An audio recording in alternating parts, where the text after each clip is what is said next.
Hi friends, welcome to LDK. So இந்த வீடியோவில் நம்ம என்ன பார்க்க போகிறோம் அப்படின்னா, யூனிட் 6ல் ஒரு லெசனாக பார்த்து வந்துகிட்டு இருக்கோம். So 6th standard term 1 history முடிச்சாச்சு. அடுத்த டேர்ம் 2ல் ஹிஸ்ட்ரியில் லெசன் 1 முடிச்சாச்சு. டேர்ம் 3ல் ஹிஸ்ட்ரி லெசன் 1 முடிச்சாச்சு. இன்றைக்கி நம்ம பார்க்கக்கூடியது என்னது அப்படின்னா, 8th ஸ்டாண்டர்ட் ஹிஸ்ட்ரி லெசன் 3ல். ஓகேங்களா? ஸோ இந்த தமிழ் சமுதாய வரலாறு தொடர்பான தொழில் கண்டுபிடிப்பு இந்த இது கொடுத்துருக்குறாங்க. 8th ஸ்டாண்டர்ட் இது. அது மட்டும் இல்லாமல் இப்போ நம்ம நடத்த போகிற லெசன் வந்து ஐஎன்எம்முக்கும் சேர்ந்து ரிலேட்டடாக இருக்கும். ஸோ அதனால் இந்த இது வந்து ஐஎன்எம்க்கு ரிலேட்டடாக இருக்கும். நீங்கள் என்னடா சமுதாய வரலாறு, அதாவது தொல்லியல் கண்டுபிடிப்புக்கும் இதுக்கும் சம்மந்தமே இல்லைன்னு நினச்சிருப்பீங்க. பட் வந்து என்னென்னா ஐஎன்எம்மும் சேர்ந்து நமக்கு வந்து இன்க்ளூட் ஆகிருக்கும். ஓகேங்களா? யூனிட் 6ம் ஐஎன்எம்மும் சேர்ந்து படிக்கிற மாதிரி இருக்கும். ஓகேங்களா? நெக்ஸ்ட் வந்து பார்த்திங்கன்னா, இன்றைக்கி நம்ம பார்க்கக்கூடிய லெசன் பார்த்திங்கன்னா யூனிட் 6. ஓகேங்களா? 8th ஸ்டாண்டர்ட் ஹிஸ்ட்ரி லெசன் 3ல் இருக்குது பார்க்குறோம். ஸோ யூனிட் 6ல் தான் நம்ம பார்க்குறோம். இது ஐஎன்எம்லேயும் உங்களுக்கு வரும். ஓகேங்களா? ஸோ ஸ்டார்ட் பண்ணிடலாம். ஃபஸ்ட்டு வந்து பார்த்திங்கன்னா, கிராம சமூகமும் வாழ்க்கை முறையும். ஓகேங்களா? என் கூடயே சேர்ந்து பயணிச்சிங்கன்னா நீங்கள் இந்த இதை படித்து முடிச்சிடலாம். இந்த லெசனை இப்போ படித்து முடிச்சிடலாம். ஓகேங்களா? ஸ்டார்ட் பண்ணிடலாம். ஃபஸ்ட்டு வந்து பார்த்திங்கன்னா, காலனி ஆதிக்கம். ஓகேங்களா? அதாவது ஆங்கிலேயருடைய ஆட்சி இருந்துச்சுல்ல, அந்த ஆங்கிலேயருடைய ஆதிக்கத்துக்கு முன்னாடி நம்மளுடைய பொருளாதாரம் அப்படிங்கிறது எதை பேஸ் பண்ணி இருந்துச்சு அப்படின்னா, வேளாண்மை, அக்ரிகல்ச்சரை பேஸ் பண்ணி தான் நம்ம இருந்தோம். யார் வர்றதுக்கு முன்னாடி? ஆங்கிலேயர்கள் காலனி ஆதிக்கம் நடந்துச்சுல, அதுக்கு முன்னாடி நாம் எதை பேஸ் பண்ணி இருந்தோம்? நம்மளுடைய பொருளாதாரம் எதை பேஸ் பண்ணி இருந்துச்சு அப்படின்னா, வேளாண்மையை பேஸ் பண்ணி இருந்துச்சு. ஓகேங்களா? இப்போ வந்து பார்த்திங்கன்னா, வேளாண்மை அப்படிங்கிறது வந்து முதல் நிலை தொழிலாக இருக்குது. ஓகேங்களா? வேளாண்மை அப்படிங்கிறது இதுதான் முதல்ல அப்படிங்கிற மாதிரி இருக்குது. ஓகேங்களா? அந்த வேளாண்மை சார்ந்த நிறைய தொழில்கள் இருக்குது. இப்போ ஃபார் எக்ஸாம்பிள் சர்க்கரை தொழில் இருக்குது, எண்ணெய் தொழில் இருக்குது. இது மாதிரி நிறைய தொழில்கள் வந்து வேளாண்மை சார்ந்ததாகவே இருக்குது. ஓகேங்களா? ஸோ அதுக்கப்புறம் பார்த்திங்கன்னா, இப்போ ஆங்கில அரசு இருக்குல்ல, நம்மளுடைய ஆங்கில அரசு வந்ததுக்கு அப்புறமா அவங்க வந்து என்ன பண்ணாங்க அப்படின்னா, இந்த பழைய வேளாண் முறை இருக்குல்ல, அதை வந்து அவங்க வந்து என்ன பண்ணல, அக்செப்ட் பண்ணலை. அவங்களுக்கு புதுசாக நம்ம ஏதாச்சும் நில வருவாய் முறையை கொண்டு வரணும் அப்படின்னு அவங்க நினச்சாங்க. ஓகேங்களா? அப்போது ஓல்டு நில வருவாய் கொள்கைகளையும் ஓல்டு வேளாண் முறையும் எல்லாத்தையும் அவங்க வந்து என்ன பண்ணிட்டாங்க, அப்படியே டோட்டலாக சேஞ்ச் பண்ணாங்க. ஓகேங்களா? அதில் என்னென்னலாம் கொண்டு வந்தாங்க அப்படிங்கிறத நம்ம பார்க்க போகிறோம். ஓகேங்களா? ஸோ அதில் வந்து பார்த்திங்கன்னா, அந்த ஆங்கில அரசு நமக்கு என்னென்னலாம் அறிமுகம் பண்ணாங்க அப்படின்னா, நில உரிமை திட்டம் அப்படிங்கிறது ஒரு விஷயத்த அறிமுகம் பண்ணாங்க. அதுக்கு கீழே 3 டைப் இருந்துச்சு. ஒன்று வந்து பார்த்திங்கன்னா நில வருவாய்னா என்னது? ஜமீன்தாரி முறைன்னு சொல்லி கேள்விப்பட்டிருப்பீங்களா? ஸோ அதுதான்.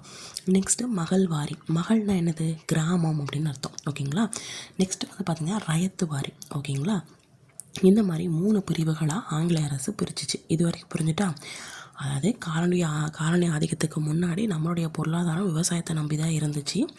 அதுக்கப்புறம் பார்த்திங்கன்னா, ஆங்கிலேயர்கள் வராங்க, உள்ளே என்ட்ராகினதுக்கு அப்புறமா என்ன நடக்குது அப்படின்னா, அவங்களுக்கு இந்த ஓல்டு மெத்தடு, ஓல்டு வேளாண் முறை, ஓல்டு வருவாய் முறை இதெல்லாம் பிடிக்கல. ஸோ அதனால் என்ன பண்ணாங்க, அவங்க ஒரு புது விஷயத்தை கொண்டு வராங்க. அதுதான் நில உரிமை திட்டம். அதில் ஒரு 3 டைப் இருக்குது. அந்த 3 டைப்பை நம்ம எப்படி பார்க்க போகிறோம் அப்படின்னா, புக்கில் வளன்னு அப்படியே பேஜாக கொடுத்துருப்பாங்க. நான் வந்து உங்களுக்கு எப்படி எழுதியிருக்கேன் அப்படின்னா, அப்படியே டேபிள் காலம் போட்டு எழுதியிருக்கேன். ஓகேங்களா? ஸோ டேபிள் காலம் போட்டு 3 இதாக பிரிச்சுருக்கேன். ஓகேங்களா? ஸோ நல்லா கேட்டுக்கோங்க. இது வந்து ஸ்டோரி மாதிரி இருக்கும். சில நம்பர்ஸ் உங்களுக்கு இயர்ஸும் வரும், சில இம்பார்ட்டன்ஸான பாயிண்ட்ஸும் வரும். ஓகேங்களா? ஸோ ஸ்டார்ட் பண்ணிடலாம். ஃபஸ்ட்டு வந்து பார்த்திங்கன்னா, நிலையான நிலவரி திட்டம் அப்படின்னு சொல்கிறாங்க. ஓகேங்களா? ஸோ இது எப்படி ஞாபகம் வச்சுக்கலாம் அப்படின்னா, அந்த வருடத்தை எப்படி ஞாபகம் வச்சுக்கலாம் அப்படின்னா, நிலையான நிலவரி திட்டம்னா நான் என்ன சொல்லியிருக்கேன்? ஜமீன்தாரி முறைன்னு சொல்லியிருக்கிறேன். ஓகேங்களா? இது ரயத்து வாரி, இது மகள் வாரி. அப்போ நிலையான நிலவரி திட்டம் அப்படிங்கிறது ஜமீன்தாரி முறை. அப்போ ஜமீனுக்கு வந்து ஆரஞ்சு பழம்னா ரொம்ப பிடிக்கும் அப்படிங்கிறது ஞாபகம் வச்சுக்கோங்க. அதான் எனது 1765. ஓகேங்களா? ஸோ அதுக்கப்புறம் இந்த 1765 இருக்குல்ல, அந்த டைமில் ராபர்ட் கிளைவ் தான். ஓகேங்களா? ராபர்ட் கிளைவ் வந்து ஃபஸ்ட்டு வராரு. அவர்கிட்ட தான் இந்த வரி வசூல் பண்ணுற உரிமையை கொடுக்குறாங்க. ஓகேங்களா? ஓகே, அது எந்தெந்த பகுதிகளில் அப்படின்னா, வங்காளம், பீகார், ஒரிஷா. ஓகேங்களா? இது புரிஞ்சுட்டா? ஓகேங்களா? ஃபஸ்ட்டு யார் வரா அப்படின்னா, ஜமீன்தாரி முறை, ஜமீனுக்கு ஆரஞ்சு பழம் பிடிக்கும். ஸோ 1765. ஸோ அவர் வந்து ராபர்ட் கிளைவ் வந்து ஃபஸ்ட்டு வராரு. வந்த உடனே அவர்கிட்ட அந்த வரி வசூல் உரிமை வந்து போகுது. அவர் எந்தெந்த பகுதிகளெலாம் அந்த வரி வசூல் பண்ணுறாரு அப்படின்னா, வங்காளம், பீகார், ஒரிசா. ஓகேங்களா? இது புரிஞ்சுட்டா? அதுக்கப்புறம் இவர் வந்து என்ன பண்ணுறாருன்னா 1 இயருக்கு தான் நிலவரி திட்டத்தை அறிமுகம் பண்ணுறாரு. 1 இயருக்கு, ஓகேங்களா. ராபர்ட்டு 1 இயருக்கு நிலவரி திட்டத்தை அறிமுகம் பண்ணுறாரு.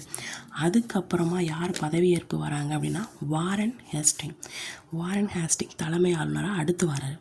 அவருக்கு என்னவோ தெரியல, 1 வருஷத்தை 5 வருஷமாக மாற்றுறாரு, மறுபடியும் 5 வருஷத்தை 1 வருஷமாக மாற்றுறாரு. இந்த மாதிரி மாற்றிக்கிட்டே இருக்கார் இந்த வாரன் ஹேஸ்டிங், ஓகேங்களா. ஸோ லாஸ்ட்டு வந்து யார் வராங்க அப்படின்னா அடுத்த பதவி காரன் வாலிஸ். அது வாரனு, இது காரனு, ஓகேங்களா. இவர் என்ன பண்ணுறாரு, 10 வருஷத்துக்கு நிலவருவாய் திட்டத்தை கொண்டு வந்துட்டார். அப்போ கேட்பாங்க கொஸ்டினில், இது இந்த 10 வருஷம் அப்படிங்கிறது கொஞ்சம் காலகட்டம் அதிகம். இது என்ன சொல்கிறாங்கன்னா நிலையான நிலவரி திட்டம் அப்படின்னு சொல்கிறாங்க. அதனுடைய வருடம் பார்த்திங்கன்னா 1793. இது எப்படி ஞாபகம் வச்சுக்கலாம் அப்படின்னா, நிலையான நிலவரி திட்டம்னா என்ன சொல்லியிருக்கேன், ஜமீன் சொல்லியிருக்கேன்.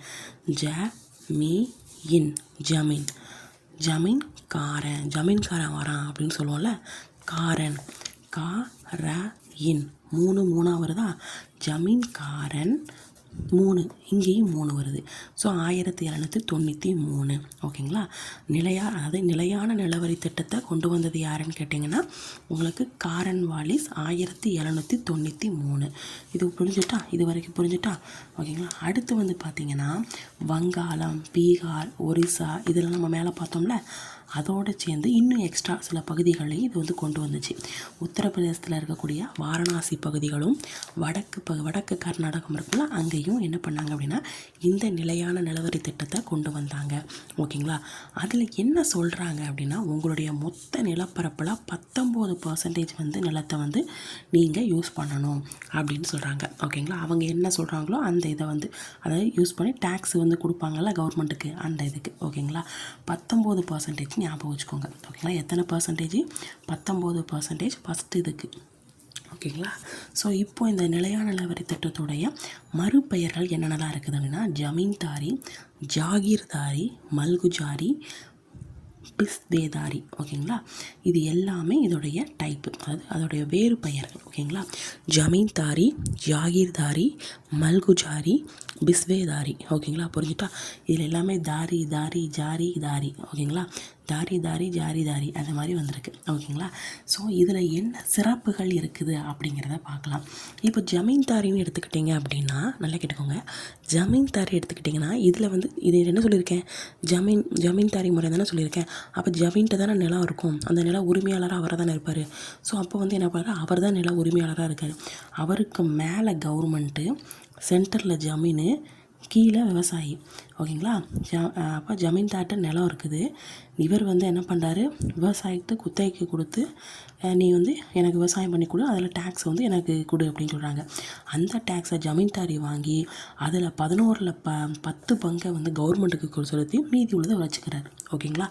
இதுதான் கான்செப்ட், ஓகேங்களா.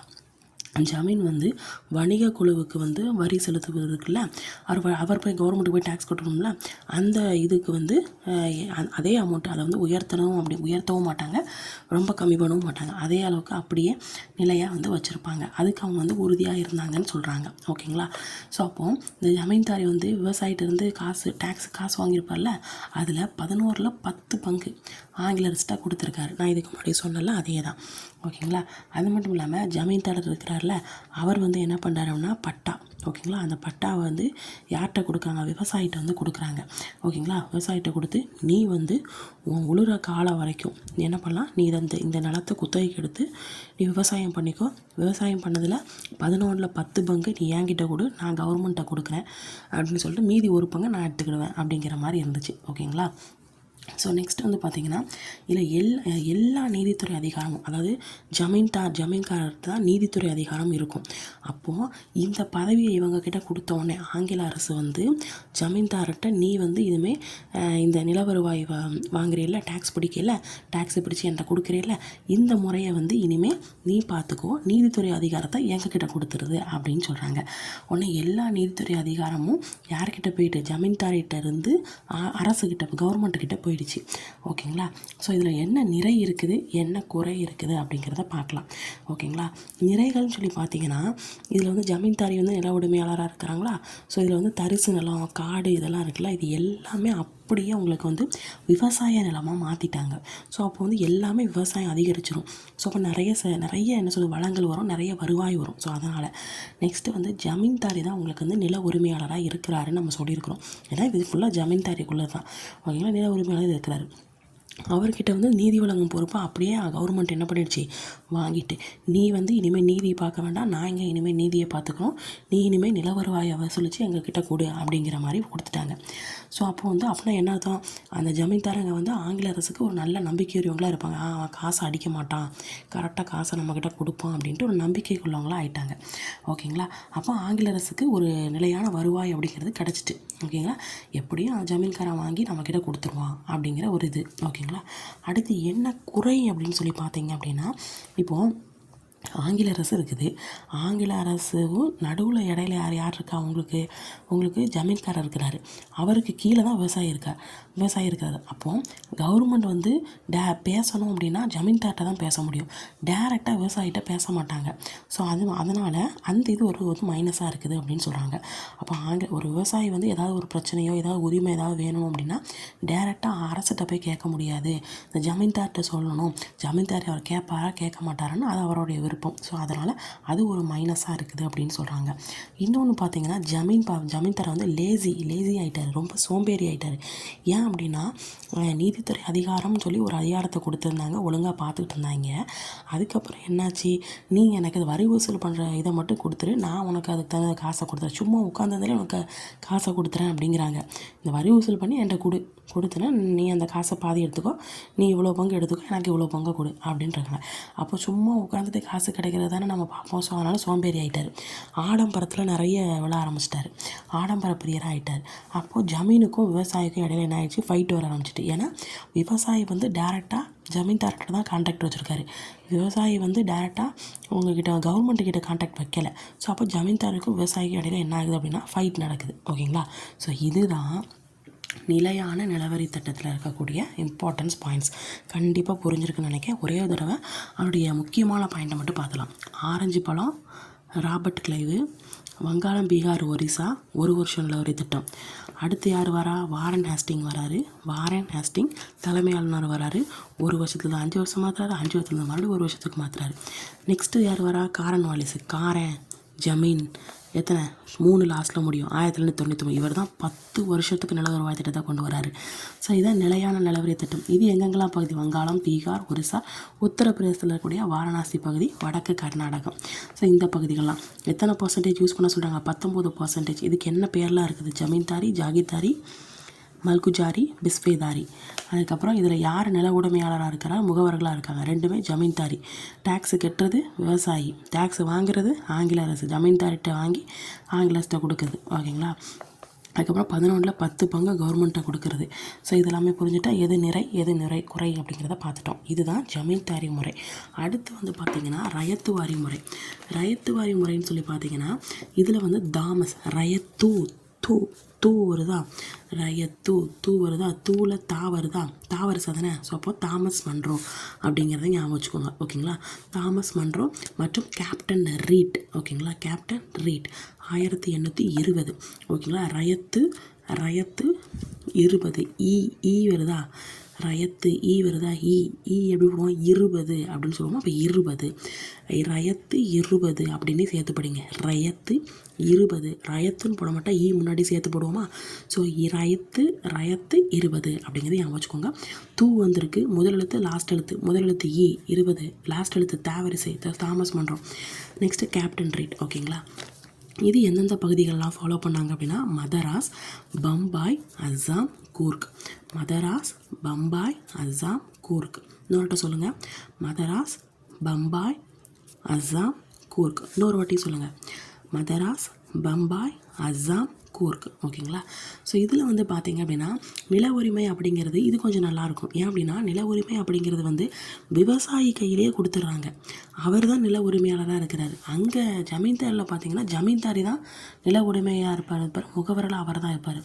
இதில் வந்து பார்த்திங்கன்னா விவசாயி கையிலேயே வந்து நில உரிமை அப்படிங்கிறது வந்து இருக்கும், ஓகேங்களா. அப்படின்னா என்ன அர்த்தம், விவசாயியை டேரெக்டாக டேக்ஸை வந்து யார்கிட்ட கொடுப்பாங்க, கவர்மெண்ட் கிட்ட வந்து கொடுத்துருவாங்க, ஓகேங்களா. இதில் வந்து ஃபஸ்ட்டு வந்து பார்த்திங்க அப்படின்னா விளைச்சலில் பாதி இதை கொடுக்கணும் அப்படின்னு சொல்லி சொன்னாங்க. அதுக்கப்புறம் தாமஸ் என்ன பண்ணிட்டார் அப்படின்னா 3ல் 1 பங்காக குறைச்சிருப்பார். ஓகேங்களா. ஸோ ஓகேங்களா, அதில் என்ன பார்த்தோம், 11ல் 10 பங்கு கவர்மெண்ட்டு கொடுக்கணும். இதில் வந்து பார்த்திங்கன்னா 3ல் 1 பங்காக குறைச்சிருப்பாங்க. ஃபஸ்ட்டு வந்து பாதிக்கு பாதி கட்டணும்னு சொல்லுவாங்க. அதுக்கப்புறம் 3ல் 1 பங்காக குறைச்சிருப்பாங்க. ஓகேங்களா. அதுக்கப்புறம் மண் அந்த எவ்வளோக்கு எவ்வளோ பயிரிட்டிருக்காங்க, ஸோ அதை பேஸ் பண்ணி வருவாய் எவ்வளவு அப்படிங்கிறத தீர்மானித்தாங்க. ஓகேங்களா. மண் பயிரோட தன்மையை பேஸ் பண்ணி தீர்மானித்தாங்க. இதில் வந்து பார்த்திங்க அப்படின்னா 20-30 வருஷம் 20 வருஷம் இல்லை 30 வருஷம் வந்து 30 வருஷத்துக்கு ஒரு வாட்டி என்ன பண்ணுவாங்க, நல்லா குத்தகை வந்து சேஞ்ச் பண்ணியிருப்பாங்க. அப்போது 20 வருஷம் ஒரு ஆள் பார்த்தாங்க அப்படின்னா அந்த விவசாயி வந்து இன்னும் கொஞ்சம் நல்லா டெவலப் ஆயிடுவார். ஸோ அப்போ நமக்கு வருவாய் வந்திருக்கும். அது மட்டும் இல்லாமல் 3ல் 1 பங்கு தான். ஸோ அதனால் நிறையா இது சேர்த்து வைக்கிறதுக்கு ஒரு சான்ஸ் இருக்குது. ஓகேங்களா. அப்போ விவசாயி அப்படிங்கிறது இதில் ஒரு சேஃபாக இருக்கிறாரு. ஓகேங்களா. ஓகே. அது மட்டும் இல்லாமல் இவர் வந்து டேக்ஸு அப்படிங்கிற மாதிரி கட்ட மாட்டார், குத்தகையாகவே அமௌண்ட்டை கொடுத்துருவார். ஓகேங்களா. டேக்ஸு கட்டுற மாதிரி கட்ட மாட்டார், குத்தகைக்கு இருக்கிறேன் அப்படிங்கிற மாதிரி அமௌண்ட்டு கொடுத்துருவார். ஓகேங்களா. ஸோ அதுக்கப்புறம் இதோடைய சிறப்புகள் அப்படின்னு சொல்லி பார்த்தீங்கன்னா, இப்போ வந்து அந்த கான்ட்ராக்ட் போடுறாங்கல்ல, விவசாயிக்கும் கவர்மெண்ட்டோட டைரக்ட் கான்ட்ராக்ட் இருக்குது. ஜமீன்தாரிக்கு பார்த்தீங்கன்னா ஜமீன்தாரி இடையில இருப்பார், அதுக்கு கீழே தான் விவசாயி இருப்பார். ஓகேங்களா. ஆனால் இதில் அப்படி கிடையாது, டைரெக்டாக விவசாயியும் கவர்மெண்ட்டும் கான்ட்ராக்ட். ஓகேங்களா. அதுக்கப்புறம் நில அளவு, எவ்வளோ நில அளவு இருக்குது, அதில் எவ்வளோ விளைச்சல் வந்திருக்கு, அதுக்கு தகுந்தாப்புல தான் அமௌண்ட்டை வருவாயை கால்குலேட் பண்ணுவாங்க. இப்போ இவ்வளோண்டி நிலம் வச்சுருக்கியா, அதில் எவ்வளோ இது முளைச்சிருக்கு, எவ்வளோ அமௌண்ட் வந்திருக்கு, அதுக்கு தகுந்தாப்புல தான் என்ன பண்ணுவாங்க அப்படின்னா காசு வாங்குவாங்க. ஸோ இதனால் விவசாயி எந்த பாதிப்பும் அடைய மாட்டாங்க. ஸோ அதுக்கப்புறம் பார்த்தீங்கன்னா அரசு விளைச்சலில் 45% 50%, 45%, 50% வரை நிர்ணயம் பண்ணாங்க. அந்த விளைச்சலில் இவ்வளோ பர்சன்டேஜ் அப்படிங்கிறது வரியாக நிர்ணயம் பண்ணாங்க. ஓகேங்களா. இதுக்கு முன்னாடி இதில் பார்த்தீங்கன்னா 3/4 பங்கு வாங்குறாங்க. ஆனால் இதில் அப்படி கிடையாது, அரைவாசி 50%, 3ல் 1 பங்கு இந்த மாதிரி தான் வாங்குறாங்க. ஓகேங்களா. ஸோ அதுக்கப்புறம் பார்த்தீங்கன்னா இதில் என்ன ஒரு டிமெரிட்ஸ் இருக்குது, அதாவது என்ன ஒரு தீமை இருக்குது, என்ன ஒரு குறைகள் இருக்குது அப்படின்னு சொல்லி பார்த்தீங்கன்னா, நிறைய பிளேஸில் வந்து நில வருவாய் அப்படிங்கிறத அதிகப்படுத்தியிருக்காங்க. ஒரு சில பிளேஸில் வந்து நல்ல முறையாக ஃபாலோ பண்ணியிருக்காங்க. ஒரு சில பிளேஸில் பார்த்திங்கன்னா அதிகமான நில வருவாயை வந்து என்ன பண்ணாங்க அப்படின்னா வாங்கியிருக்கிறாங்க. ஸோ இதனால் என்ன பண்ணுறாங்கன்னா பருவ காலங்கள், இப்போ சரியான பருவகாலம் இருக்குன்னு வச்சுக்கோங்களேன், அந்த டைமில் கூட அவங்களால என்ன பண்ண முடியாதான், நிலவரியை வந்து கட்ட முடியாத சூழ்நிலை வந்து ஏற்படுதான். ஓகேங்களா. ஸோ அப்போ கவர்மெண்ட் வந்து என்ன பண்ணுறாரு, இப்போ வந்து இதில் வந்து பார்த்திங்கன்னா கவர்மெண்ட்டு ஜமீன்தாரி ஏதாவது ஒரு வரி வசூலில் பிரச்சனை அப்படின்னா கவர்மெண்ட் வந்து ஜமீன்தார்கிட்ட போட்டு உயிரை வாங்குவார். ஆனால் இங்கே அப்படி கிடையாது, இங்கே ஜமீன்தாரி யாருமே கிடையாது. டேரெக்டாக விவசாயிங்கனால கவர்மெண்ட் வந்து டேரெக்டாக யாரை பிடிக்கிறாங்க, விவசாயியை தான் பிடிக்கிறாங்க. ஸோ அப்போ இது ஒரு மைனஸாக இருக்குது அப்படின்னு சொல்லி சொல்கிறாங்க. ரயத்துவாரி இதோட முடிஞ்சிருச்சு. ஓகேங்களா. அடுத்து மகள்வாரின்னு சொல்லி பார்த்தீங்க அப்படின்னா, இந்த மகள்வாரி முறையை கொண்டு வரணும்னு சொல்லி யார் சிந்தனையில் உதிச்சது அப்படின்னா கோல்டு மெக்கன்சி. ஓகேங்களா. கோல்டு மெக்கன்சி இவர் வந்து என்ன பண்ண இது என்ன சொல்கிறாங்க அப்படின்னா, அந்த ஜமீன்தாரி முறைன்னு படித்தோம்ல, அந்த இதோடைய மாற்றி அமைக்கப்பட்ட வடிவம் தான் இது. 2.0 சொல்லுவாங்கள்ல, அந்த இதோடைய மாற்றி அமைக்கப்பட்ட வடிவம் தான் இது அப்படின்னு சொல்கிறாங்க. ஓகேங்களா. இது எந்தெந்த பகுதிகள்லாம் இருக்குது அப்படின்னா, மகள் என்றைக்குமே கோல்டு தான். ஓகேங்களா. மகள் என்றைக்குமே கோல்டு, ஆனால் சிந்தனையில் மட்டும்தான். மகள் கோல்டு சிந்தனை அப்படிங்கிறத ஞாபகம் வச்சுக்கோங்க. ஓகேங்களா. மகள் ஃபஸ்ட்டு சிந்தனையில் உதிச்சது தான் சொல்கிறேன், ரியலாக யாருன்னு சொல்லலை. மகள் சிந்தனையில் கோல்டு, அவ்வளோதான். மகள் வந்து நம்ம நினச்சி பார்த்தா அவள் கோல்டு அப்படின்னு ஞாபகம் வச்சுக்கோங்க. கங்கை சமவெளி, வடமேற்கு மாகாணம், மத்திய இந்தியாவில் சில பகுதிகள், அதாவது பஞ்சாப்பு, இந்த இடத்துலலாம் என்ன பண்ணாங்க அப்படின்னா 1822 மகள் அப்படின்னா எனக்கு 2 பொண்ணு அப்படின்னு ஞாபகம் வச்சுக்கோங்க. மக அப்படின்னு தானே சொல்லுவோம். அப்போ 2 1822. ஓகேங்களா. ஸோ என்ன பண்ணாங்க, அறிமுகம் பண்ணுறாங்க. யாருடைய வழிகாட்டுதலின் படி அப்படின்னா ராபர்ட் மெர்டின்ஸ் பர்ட். ஓகேங்களா. பர்ட். ஓகேங்களா. ஃபஸ்ட்டு வந்து சிந்தனையில் உதிச்சது சிந்தனை, மகள், கோல்டு. அடுத்து வந்து பார்த்திங்கன்னா பர்ட். ஓகேங்களா. Robert Mertens bird. ஓகேங்களா. அதுக்கப்புறம் பார்த்திங்கன்னா இதுதான் கடைசி 1833. இது எப்படி ஞாபகம், வில்லியம் பெண்டிங். மகா தான் என்றைக்குமே வில்லி அப்படிங்கிறத ஞாபகம் வச்சுக்கோங்க. மகா இல் மகள் VLD 3. ஸோ 3 வரும் அப்படிங்கிறத ஞாபகம் வச்சுக்கோங்க. இவர் வந்து சில பேசிக் மாற்றங்களை வந்து என்ன பண்ணார், ஏற்படுத்தினார். ஓகேங்களா. ஸோ இப்போ வந்து பார்த்திங்கன்னா மகள் அப்படின்னா என்னதுன்னா கிராமம் அப்படின்னு சொல்கிறாங்க. ஓகேங்களா. ஓகே, அதாவது விளைச்சல் பேஸ் பண்ணி வருவாயை மதிப்பீடு பண்ணுவாங்க. ஓகேங்களா. எவ்வளோ விளைச்சல் உனக்கு வந்திருக்கோ அதுக்கு தகுந்தவரை நீ அமௌண்ட்டை கொடுக்கணும் அப்படிங்கிற மாதிரி. ஓகேங்களா. ஸ்டார்டிங்கில் பார்த்தீங்கன்னா 3/2 பங்கு வந்து கவர்மெண்ட்டுக்கு செலுத்தணும்னு சொன்னாங்க. அதுக்கப்புறம் வில்லியம் பெண்டிங்கர் என்ன சொல்கிறாரு, இல்லை நீங்கள் பாதி கட்டினா போதும், பாதியாக என்ன பண்ணார், குறைச்சார். ஓகேங்களா. இதில் வந்து யார் வசூல் பண்ணுவார் அப்படின்னா கிராம தலைவர்னு ஒருத்தர் இருப்பார். ஓகே, மகள்னால என்னது கிராமம். ஸோ அப்போ கிராம தலைவர் தான் என்ன பண்ணுவார், வரி வசூல் பண்ணி கவர்மெண்ட்டுக்கு வந்து கொடுப்பாரு. ஓகேங்களா. ஸோ இது எங்கெல்லாம் அமலுக்கு வந்துச்சு அப்படின்னா ஃபஸ்ட்டு ஆக்ரா, அயோத்தி. அப்படின்னு அமைச்சோங்க. ஓகேங்களா. மகளுக்கு என்ன சொல்லிக் கொடுப்போம், சொல்லிக் கொடுப்போமா, அயோத்தி, ஆக்ரா. ஓகேங்களா. அதுக்கப்புறம் வந்து ஐக்கிய மாகாணங்களில் அப்படி விரிவுபடுத்தப்பட்டுச்சு அப்படின்னு சொல்கிறாங்க. நெக்ஸ்ட்டு வந்து பார்த்திங்கன்னா வரிச்சுமை அப்படிங்கிறது வந்து விவசாயமே தான் இருந்துச்சு அப்படின்னு சொல்கிறாங்க. ஓகேங்களா. ஸோ இது புரிஞ்சுட்டா. இதில் என்னென்ன பர்சன்டேஜ் பார்த்தா 19%, 11ல் 10 பங்கு, இதில் தாமஸ் வந்து 3ல் 1 பங்கு, அதுக்கப்புறம் 45லேருந்து 50%. ஓகேங்களா. ஸோ 3ல் 1 பங்கு. இந்த இதில் வந்து பார்த்திங்கன்னா 3ல் 2 பங்கு கட்டணும்னு சொல்கிறாங்க. அதுக்கப்புறம் வில்லியம் வந்தோடனே 50%ஆக இது பண்ணிட்டாங்க. ஓகேங்களா. இப்போ இந்த மகள்வாரியோடைய சிறப்பு என்ன, அதோடைய விளைவு என்ன அப்படிங்கிறத பார்க்கலாம். ஓகேங்களா. ஸோ அதாவது வந்து இது ஃபுல்லாக உங்களுக்கு ஜமீன்தாரி, ரயத்து வாரி இவ்வளோ மட்டும்தான். மகள்வாரி இதோடைய கண்டினியூ இது. ஓகேங்களா. ஸோ மகள்வாரி இதில் வந்து பார்த்திங்க அப்படின்னா கிராம தலைவர் தான் நம்ம சொன்னோம்ல, அவர் வந்து இடைத்தரகராக இருக்கிறாரு. கவர்மெண்ட்டுக்கும் பீப்புளுக்கும் இடையில ஒரு இடைத்தரகராக இவர் இருக்கிறார். ஓகேங்களா. ஸோ அதுக்கப்புறம் வந்து ஒரு கிராமம் எடுத்துக்கிட்டால் அந்த கிராமம் வந்து இந்த கிராம தலைவர் அவருடைய வசம் தான் இருக்குது. ஸோ அவர் தான் எல்லாத்தையும் பார்க்கணும். அப்போ அந்த கிராமத்தை சேர்ந்தவர் தான் அந்த உரிமையாளராக இருக்கணும். ஓகேங்களா. அந்த கிராமத்தை சேர்ந்தவங்க தான் இருக்கணும், வேறு யாரும் இருக்கக்கூடாது அப்படிங்கிற மாதிரி சொல்கிறாங்க.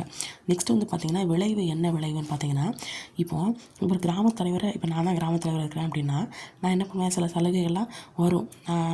ஆங்கில அரசு வந்து சொல்லும், நீ இது மாதிரி விவசாயிகளுக்கு வந்து வில்லியம் பெண்டிங் வந்து என்கிட்ட சொல்கிறாரு, போய் விவசாயிகளுக்கு எவ்வளோ பர்சன்டேஜ் கொடு அப்படின்னு சொல்கிறாரு. உடனே நான் என்ன பண்ணுறேன், அந்த காசை நம்ம எடுத்துக்கலாம் அப்படின்னு சொல்லிட்டு என்ன பண்ணுறாரு, எடுத்துடுறாரு.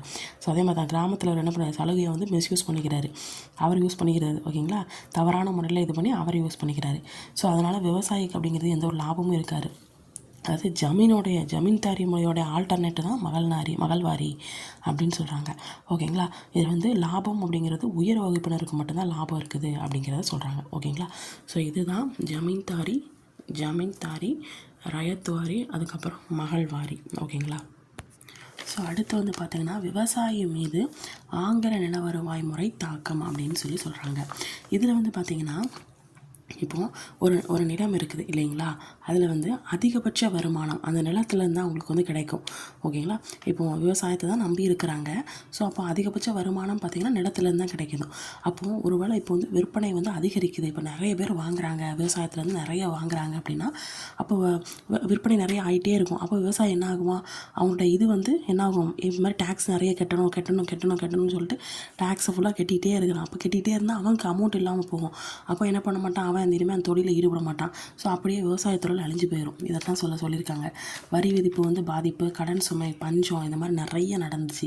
ஸோ அதனால் என்ன பண்ணாங்க, விவசாயிகள் எல்லாமே ஒன்று நாங்கள் என்ன பண்ணுவோம், இடத்த வந்து என்ன பண்ணிடுறோம், விற்றுடுறோம், இல்லை என்ன பண்ணுவோம், அந்த இடத்த கொடுத்து வட்டிக்கு பணம் வாங்குகிறோம், இந்த மாதிரி பண்ணிக்கிட்டு இருந்தாங்க. ஸோ அப்போ என்ன பண்ணாங்க, இந்த விவசாயிகிட்ட வந்து என்ன பண்ணாங்க, ஜமீன்தாரர், வட்டிக்காரர், வழக்கறிஞர் இவங்களாம் என்ன பண்ணாங்க, ஏமாற்றி என்ன பண்ணுறாங்க, இடத்த வாங்குறது, நிலத்தை வாங்குறது, காசை வாங்குறது, இந்த மாதிரி பண்ணிக்கிட்டே இருந்தாங்க. ஓகேங்களா. ஸோ அது மட்டும் இல்லாமல் ஆங்கிலேயர்கள் வந்து அவங்க நாட்டில் விளைஞ்ச அந்த இறக்குமதி பொருள் இருக்குல்ல, அதை இங்கே வந்து இறக்குறாங்க. அப்போ அந்த பொருளை தானே வித்தியாசமாக இருக்குன்னு சொல்லி அந்த பொருளை தான் நம்ம வாங்குவோம். ஸோ அதனால் அதை வாங்குறாங்க. அதனால் குடிசை தொழில் அப்படிங்கிறது அங்கேயும் மறைஞ்சு போச்சு. ஸோ இந்த மாதிரி வர விவசாயிகளுக்கும் சரி, மற்ற தொழில்கள், குடிசை தொழிலும் சரி, எல்லாமே பாதிப்படைஞ்சிட்டு பஞ்சம் வந்துச்சு. ஸோ வட்டிக்கு பணம் கொடுக்குறவங்ககிட்ட போகிறாங்க, ஃபைட் நடக்க, இந்த மாதிரி நிறைய பிரச்சனைகள் அடுத்தடுத்து நடந்துக்கிட்டே இருக்குது. ஓகேங்களா. ஸோ ஆங்கிலேயர்களுடைய கொள்கைன்னு பார்த்தீங்க அப்படின்னா ஒரு குறிப்பிட்ட சலுகையை பெற்ற சமுதாயத்துக்கு மட்டுமே நன்மை அளிக்குது. இப்போ ஆங்கிலேயர்கள் சில கொள்கைகள் வந்து கொண்டு வந்தாங்கள்ல, நிறைய சட்டங்கள்லாம் கொண்டு வந்தாங்கள்ல, ஜமீன்தாரி, இன்னொன்று, அது வந்து ஒரு சில பேருக்கு மட்டும்தான் அது வந்து பாதகமாக இருந்துச்சு, சாதகமாக இருந்துச்சு, ஒரு சில பேருக்குலாம் பாதகமாக இருந்துச்சு அப்படின்னு சொல்கிறாங்க. இப்போ விவசாய புரட்சிகள் பார்த்தீங்க அப்படின்னா கிட்டத்தட்ட 9 புரட்சிகள் உங்களுக்கு வந்து பின்னாடி வரும். ஓகேங்களா. ஸோ அது அழகாக உங்களுக்கு வந்து டேபிள் காலம் போட்டு நான் எழுதியிருக்கேன். ஓகேங்களா. ஸோ டேபிள் காலம் போட்டு எழுதியிருக்கிறேன். ஸோ இதில் வந்து பார்த்திங்கன்னா ஆங்கில ஆட்சி. ஓகேங்களா. ஸோ ஆங்கில ஆட்சி நம்முடைய வேளாண்மை முறையில் நிறைய மாற்றங்களை கொண்டு வந்துச்சு. ஸோ புதிய புதிய மெத்தட்ஸ் எல்லாத்தையும் கொண்டு வந்தாங்க. ஸோ இப்போ ஜமீன் வந்து பார்த்திங்கன்னா நில உரிமையாளராக இருந்தாங்க. அப்படி இருக்கும்போது விவசாயிகளுடைய இதை வந்து என்ன பண்ணாங்க, அப்படியே சுரண்டிக்கிட்டே இருந்தாங்க. ஓகேங்களா. ஸோ இந்த மாதிரி பண்ணிக்கிட்டே இருக்காங்களேன்னு சொல்லிட்டு விவசாயிகள் என்ன பண்ணுறாங்க, நம்மளை இனிமேல் நம்ம தான் சேவ் பண்ணிக்கணும் அப்படின்னு சொல்லிட்டு என்ன பண்ணுறாங்க, கிட்டத்தட்ட 19, 20ஆம் நூற்றாண்டுகளில் என்ன பண்ணுறாங்க, நிறைய புரட்சிகள், கழகங்கள் எல்லாமே பண்ணுறாங்க ஆங்கிலேய ஜமீன்தாரருக்கு எதிராக. அப்படி புரட்சிகள் பண்ணும்போது நிறைய இருக்குது. ஓகேங்களா. கிட்டத்தட்ட ஒரு 9 இது இருக்குன்னு நினைக்கிறேன். இந்த 9 கழகங்களையும் நம்ம வரிசையாக நம்ம என்ன பார்க்க போகிறோம். ஓகேங்களா. ஸோ அதுக்கு முன்னாடி இந்த இதை வந்து நம்ம என்ன பண்ணலாம் அப்படின்னா ஒரு சின்னதாக ஒரு ஷார்ட்கட் மாதிரி ஞாபகம் வச்சுக்கலாம். ஓகேங்களா. சந்தால் கழகம். ஓகேங்களா. சந்தால் கழகம் இது எல்லாமே ஒரு விவசாயியை பற்றி தானே படிக்கிறோம். அப்போ விவசாயியவே ஞாபகம் வச்சுக்கோங்க. ஓகேங்களா. நல்லா கேட்டுக்கோங்க. விவசாயி ஒருத்தர் போகிறாரு, அவர் இண்டிகோ வந்து பயிரிடுறாரு. ஓகேங்களா. நீங்கள் விவசாயி மட்டும் ஞாபகம் வச்சுக்கோங்க. இண்டிகோ பயிரிடுறாரு. அப்படி பயிரிடும் போது இண்டிகோனே என்னது, நீல நிற சாயம் தானே.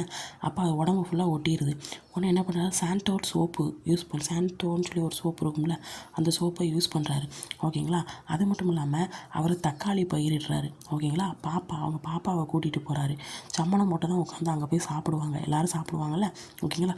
பஞ்சம் வந்தாலுமே விவசாயம் பண்ண தான் செய்வாங்க. அவங்க மாப்பிள்ளை இருக்கார்ல, அந்த மாப்பிள்ளையும் சேர்த்து கூட்டிகிட்டு போயிடுவார்.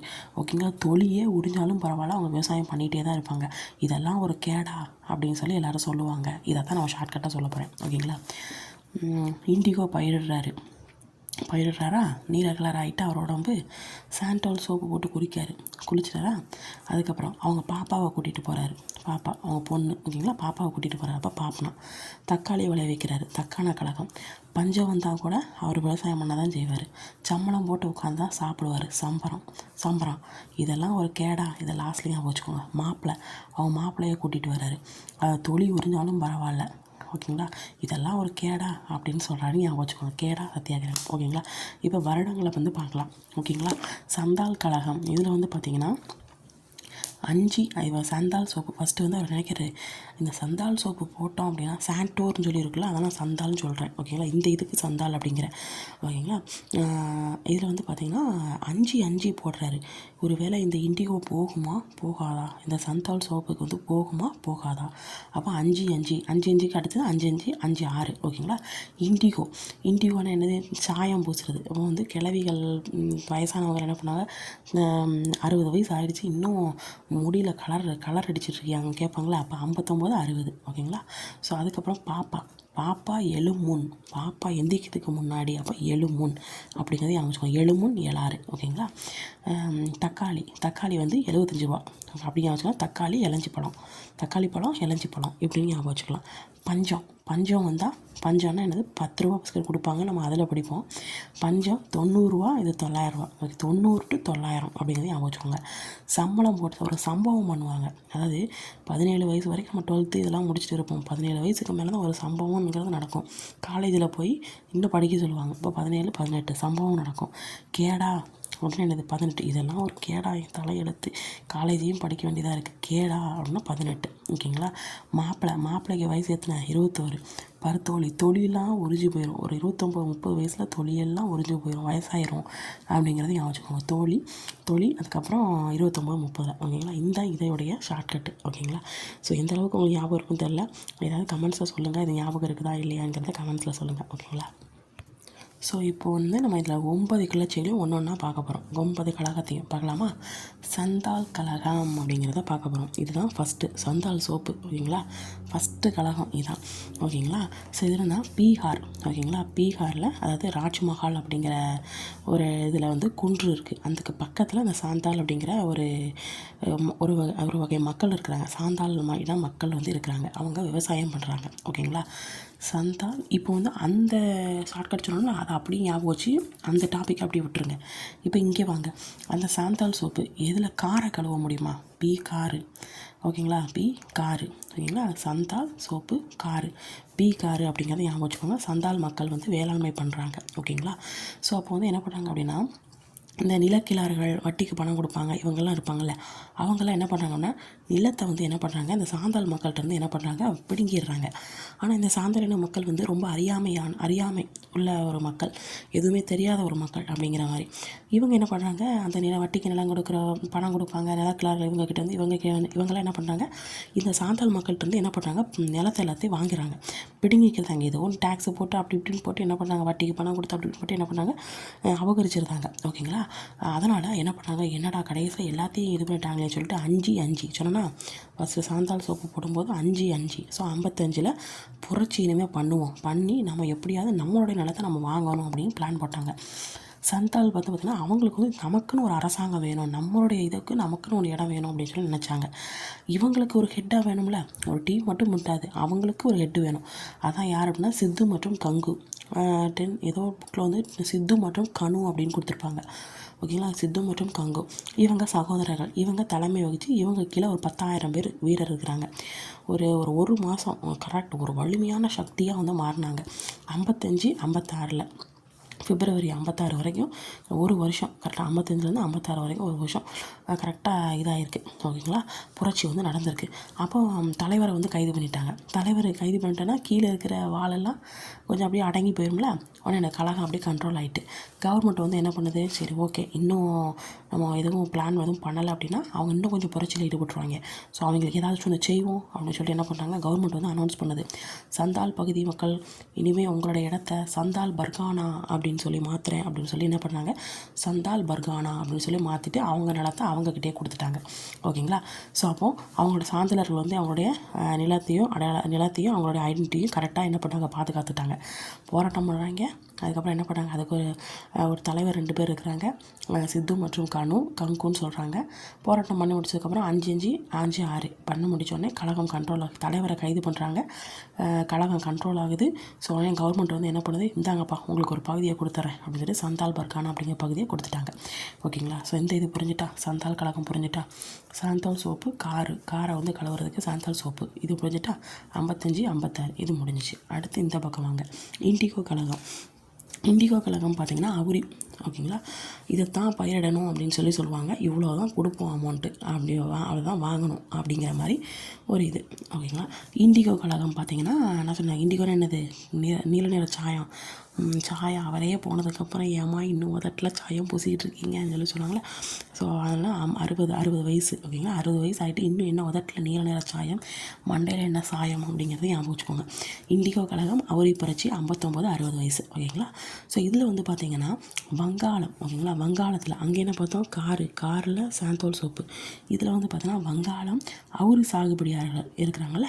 ஸோ அவங்க என்ன பண்ணுறாங்க அப்படின்னா வேலை நிலத்தில் ஈடுபடுறாங்க, ரொம்ப தீவிரமாக புரட்சி பண்ணுறாங்க.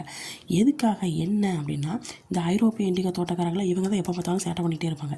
ஐரோப்பியா இதுதான் வரும். ஐரோப்பிய இண்டிகோ தோட்டக்காரர்கள் வந்து என்ன பண்ணாங்க, இண்டிகோவை நீ எங்களுக்கு பயிரிடணும், நீ கட்டாயமாக எங்களுக்கு பயிரிட்டே ஆகணும் அப்படின்னு சொல்லி விவசாயிகளை வற்புறுத்துறாங்க. ஓகேங்களா. ஸோ அப்போ வந்து என்ன பண்ணாங்க, அப்படி நீ ஒரு வேளை விளைவிச்சேன்னு வச்சுக்கோ, அந்த இண்டிகோ பயிருக்கு நாங்கள் வந்து கம்மியான ரேட்டு தான் சொல்லுவோம், அந்த ரேட்டுக்கு தான் நீ வாங்கணும்.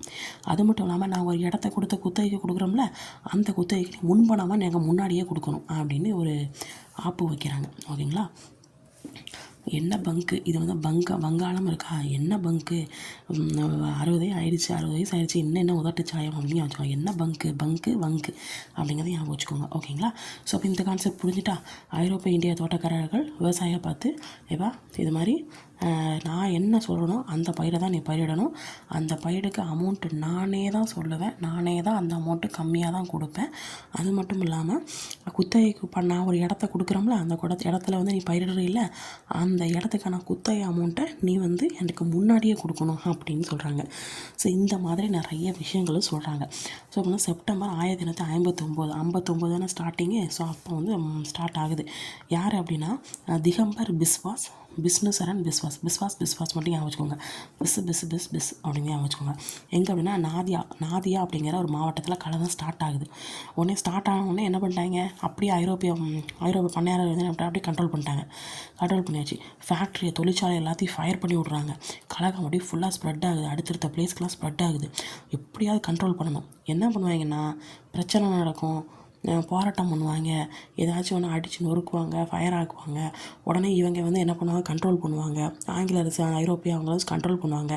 கண்ட்ரோல் பண்ணிட்டு அவங்களுக்கு ஒரு சட்டத்தை கொடுத்துட்டு அவங்கள அமைதியாக்கிடுவாங்க. இதுதான் வேலை. ஓகேங்களா. கண்ட்ரோலுக்கு கிட்டத்தட்ட ஒரு ஒரு ஒரு ஆணையத்தை வந்து கொண்டு வருவாங்க. 1860 அவுரி ஆணையம். ஓகேங்களா. அது எந்த சட்டத்தின்படி 1862 பாகம் 6 அதன்படி என்ன பண்ணுறாங்க, ஃபார்ம் பண்ணுறாங்க. என்னது அப்படின்னா இந்த இந்த அவுரி விவசாயிகள்லாம் இருக்காங்கல்ல, அவுரி பயிரிடணும்னு சொல்கிறாங்களே, அவங்களாம் என்ன பண்ணுறாங்க, பீகார், உத்தரப்பிரதேசம் இந்த மாதிரி இதுகளுக்கு ஓடிட்டாங்க. அங்கே போய் பயத்தினால ஓடிட்டாங்க. என்னடா இவங்க இப்படிலாம் பண்ணுறாங்களே அப்படின்னு சொல்லிட்டு. ஸோ இந்த கஷ்டத்தை எப்படியாவது போக்கணும்னு சொல்லிட்டு என்ன பண்ணுறாங்க, கவர்மெண்டோடைய பார்வைக்கு நம்ம கொண்டு போகணும் அப்படின்ட்டு என்ன பண்ணுறாங்க அப்படின்னா, தீனபந்து மித்ரா அப்படிங்கிற ஒருத்தர் வந்து ஒரு நாடகத்தை வந்து எழுதுவார். நீலதர்மன் அப்படிங்கிற ஒரு நாடகத்தை வந்து எழுதி இதை வந்து கவர்மெண்ட்டோடைய பார்வைக்கு கொண்டு போகணும் அப்படின்னு சொல்லி இது பண்ணுவாங்க. ஓகேங்களா. ஸோ நூலை வந்து எழுதுவார். இப்போ இந்த இதான் இண்டிகோ. ஓகேங்களா. ஸோ அதுக்கப்புறம் பார்த்திங்கன்னா பாப்னா கழகம் சொல்லி பார்த்தீங்க அப்படின்னா இது வந்து கண்ட்ரோல் பண்ணி கொண்டு வராங்க. அவுரி ஆணையம் 1860 படி. இதில் வந்து பார்த்திங்கன்னா என்ன இது கொண்டு வந்தாங்க, சாந்தால் பர்கானா அப்படிங்கிற ஒரு இதை வந்து கொண்டு வந்து அவங்களுக்கு அந்த பகுதியை வந்து கொடுத்துட்றாங்க. 1855 56 வரைக்கும் கழகம் கண்ட்ரோல் பண்ணுறாங்க. ஹெட்டை வந்து அரெஸ்ட் பண்ண உடனே என்ன பண்ணுறாங்க அப்படின்னா கண்ட்ரோல் பண்ணிடுறாங்க. ஓகேங்களா. ஸோ அடுத்து வந்து பார்த்திங்கன்னா பாப்னா கழகம். பாப்பா எழுமுன் எலாறு. ஸோ எழுமுன் எந்திக்கிறதுக்கு முன்னாடி எழுமுன் எலாறு. இதில் வந்து பார்த்திங்கன்னா இது வங்காளத்தில் இருக்கக்கூடிய பாப்னா. இது என்ன சொன்னோம், பீகார். இது வங்காளம். இது வங்காளத்தில் பாப்னா அப்படிங்கிற பகுதியில். இதில் வந்து பார்த்திங்கன்னா அந்த பாப்னாக்கில் என்ன இருக்குன்னா யூசப்ஸ் ஆஃப் பர்கானா அப்படிங்கிற ஒரு பிளேஸ் இருக்குது. அங்கே வந்து யார் இருக்கு அப்படின்னா கேசவ் சந்திர சாய். ஓகேங்களா. பாப்பாவுக்கு கேசரினா ரொம்ப பிடிக்கும். பாப்பாவுக்கு கேசரி சந்திரனை காமிச்சு ஓட்டுறாங்கன்னு யோசிச்சுக்கோங்க. பாப்பாவுக்கு என்ன பிடிக்கும், கேசரி. அப்போ கேசவ் சந்திர ராய் தான் என்ன பண்ணுறாரு, ஸ்டார்ட் பண்ணுறாரு. ஓகேங்களா. ஸோ இதில் என்ன நடக்குது அப்படின்னா, இந்த பாப்னா கழகம் இருக்குல்ல, இது யார் மூலமாக நடந்துச்சுன்னா விவசாயி மூலமாக நடந்துச்சு. யாருக்காக அப்படின்னா ஜமீன்தார்கள் வந்து அடக்குமுறைக்கு எதிராக இதெல்லாம் நடந்துச்சு. ஓகேங்களா. நிறைய என்ன ரீசன், சேமாக வரி அதிகமாக வைக்கிறாங்க.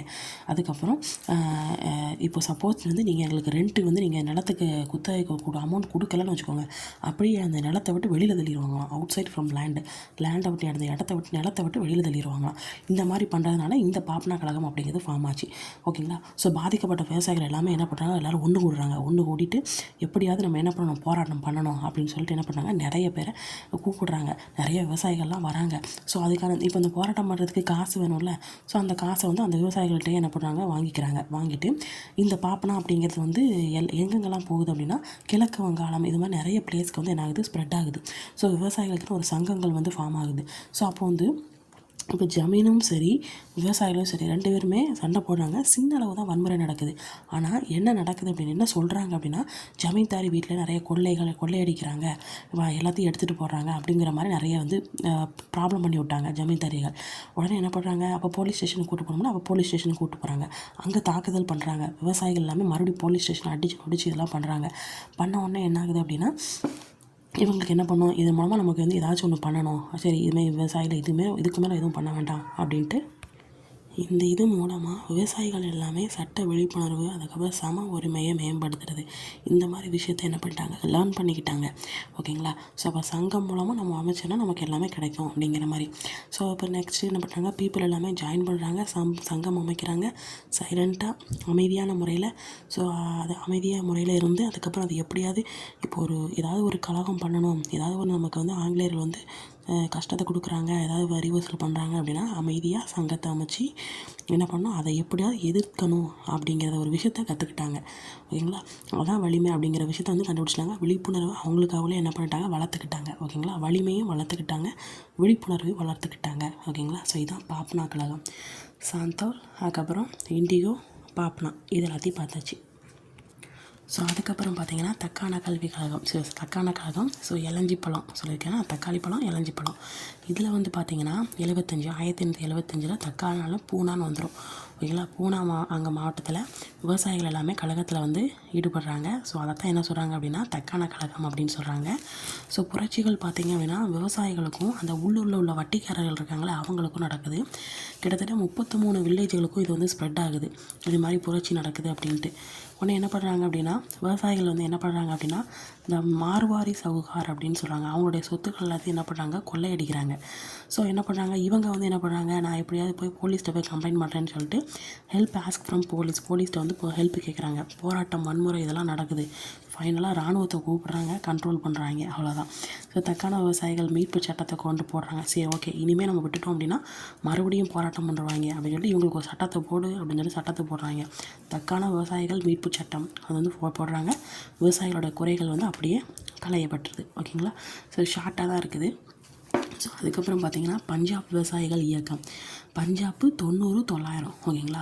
ஸோ இதில் வந்து பார்த்திங்கன்னா விவசாயிகள் கடன் இருக்கும்ல, கடன்கள் வந்து என்ன பண்ணுறாங்க அப்படின்னா யார்கிட்ட கேட்குறாங்க, நகர்ப்புற வட்டிக்கார்ட்ட கேட்குறாங்க. ஓகேங்களா. ஸோ அதுக்கப்புறம் அவங்க வந்து நிறைய ஒடுக்குமுறைகள் பண்ணுறாங்க. ஓகேங்களா. சப்போஸ் விவசாயிகள் வந்து அந்த கடனை செலுத்த முடியல அப்படின்னா நிறைய ஒடுக்குமுறைகள், நிறைய சட்டங்கள், நிறைய இதெல்லாம் போடுறாங்க. இவ்வளோ கட்டணும், அவ்வளோ கட்டணும், இவ்வளோ இது பண்ணணும் அப்படிங்கிற மாதிரி நிறைய விஷயங்களை போடுறாங்க.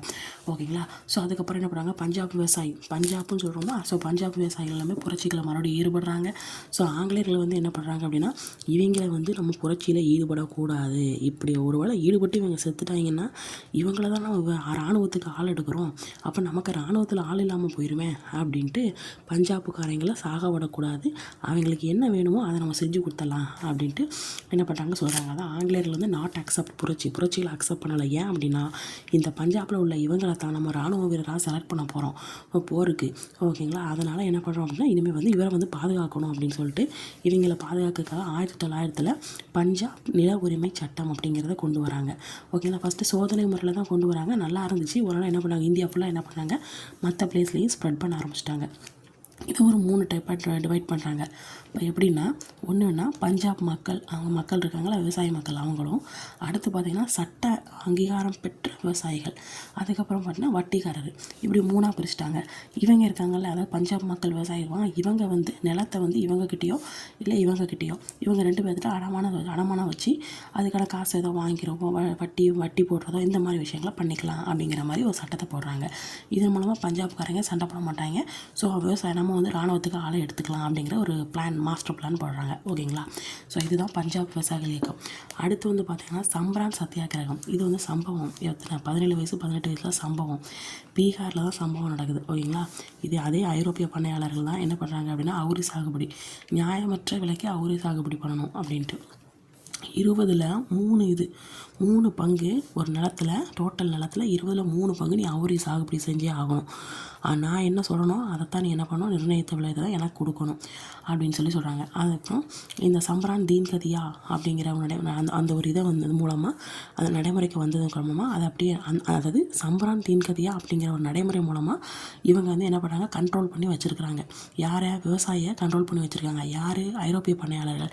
அதுக்கு கட்டுப்பட்டு தான் இவங்க என்ன பண்ணுறாங்க, அவுரி சாகுபடி செய்கிறாங்க. ஓகேங்களா. அதுக்கப்புறம் பார்த்திங்கன்னா காந்தி வந்து இப்போ வராரு, வந்து ஹெல்ப் பண்ணுறாரு, ஒரு விசாரணை குழு அமைச்சு காந்தி அதுக்கு ஒரு உறுப்பினராக இருக்கிறாரு. ஸோ விவசாயியோட குறைகள் எல்லாத்தையும் விசாரித்து மே மாதம் 1918 சம்பரான் விவசாயிகள் சட்டம் அப்படிங்கிறது ஒன்று நிறைவேற்றப்பட்டுச்சு. ஓகேங்களா. காந்தி வந்து ஹெல்ப் பண்ணது எதில், சம்பரம். இப்போ காந்தி வந்து சம்பவம் பண்ணிட்டார் அப்படிங்க ஞாபகம் வச்சுக்கோங்க. ஸோ அடுத்து வந்து பார்த்திங்கன்னா கேடா, அதாவது கைரா அல்லது கேதா சத்தியாகிரகம், இது எல்லாமே இருக்கும், எப்படி வேணாலும் சொல்லலாம். ஓகேங்களா. கேடா வந்து 18. இது வந்து பார்த்திங்கன்னா குஜராத்து, கூ தானே, கூ அப்போ குஜராத்தில் நடக்குது. ஓகேங்களா. சம்பவம் எங்கே நடக்குது, பீகாரில், சம்பரான் பீகார். ஓகேங்களா. நெக்ஸ்ட் வந்து சாந்தோர், அதுவும் பீகார். ஓகேங்க. அதுக்கப்புறம் வேறு என்ன இருக்குது, இண்டிகோங்கிறது வங்காளம். ஓகேங்களா. ஸோ அதுக்கப்புறம் தக்கானா பூனா. ஓகேங்களா. ஸோ இப்போ குஜராத் கேடா அப்படிங்கிற மாவட்டத்தில் பஞ்சம் அதிகமாக இருக்குது. ஸோ அதையும் நிலவரி வசூல் பண்ணுறாங்க, நீங்கள் ஃபுல்லாக கட்டணும் அப்படின்னு சொல்கிறாங்க. அதுக்கப்புறம் இனிமேல் நம்ம வரிகோடா இயக்கத்தை ஃபாலோ பண்ணுவோம்னு சொல்லிட்டு வரிகோடா இயக்கத்தை வந்து ஸ்டார்ட் பண்ணுறாங்க. நாங்கள் வரி கட்ட மாட்டோம் அப்படின்னு சொல்லிட்டு காந்தி தான் அதுக்கு ஹெட்டாக இருக்கிறாரு. காந்தி வந்து என்ன பண்ணுறாரு, நம்ம சத்தியாகிரக முறையை ஃபாலோ பண்ணுவோம், அதனால் நமக்கு வந்து நல்லது நடக்கும் அப்படின்னு சொல்கிறாரு. ஸோ விவசாயிகள் எல்லாத்தையும் ஆதரவு திரட்டுறாரு. ஸோ கவர்மெண்ட் வந்து ஃபைனலாக என்ன பண்ணுறாரு, ஒரு தீர்ப்பு வந்து கொடுத்துட்றாங்க. ஸோ இதில் அந்த டைமில் பார்த்திங்கன்னா பட்டேல் வந்து சுதந்திர போராட்டத்துடைய முக்கிய தலைவராக வந்து இருந்திருப்பார். ஓகேங்களா. ஸோ அதுக்கப்புறம் பார்த்திங்கன்னா மாப்பிள்ளைக்கு எத்தனை வயசு, 21 வயசு. மாப்பிள்ளை வந்து முஸ்லீம், இவங்க வந்து முஸ்லீம் விவசாயி. ஓகேங்களா. கேரளாவில் உள்ள முஸ்லீம் விவசாயி. இவங்களும் அதே மாதிரி தான் ஜமீன்காரர் மூலமாகவோ இல்லை ஆங்கில அரசு மூலமாகவோ 2 பேர் மூலமாக என்ன பண்ணுறாங்கன்னா சுரண்டல் முறையில் என்ன பண்ணுறாங்க, சுரண்டல் பண்ண ஆரம்பிச்சிட்டாங்க முஸ்லீமை. ஓகேங்களா. ஸோ 1920 ஏப்ரல் மாதம் ஓகேங்களா. ஏப்ரல் மாதத்தில் மலபார், ஏன்னா கேரளா தானே, ஸோ மலபார் மாவட்ட மாநாடு நடக்குது. மாவட்ட விவசாயிகள் ஒத்துவேகம் அப்படிங்கிற 2 மாநாடு வந்து நடக்குது.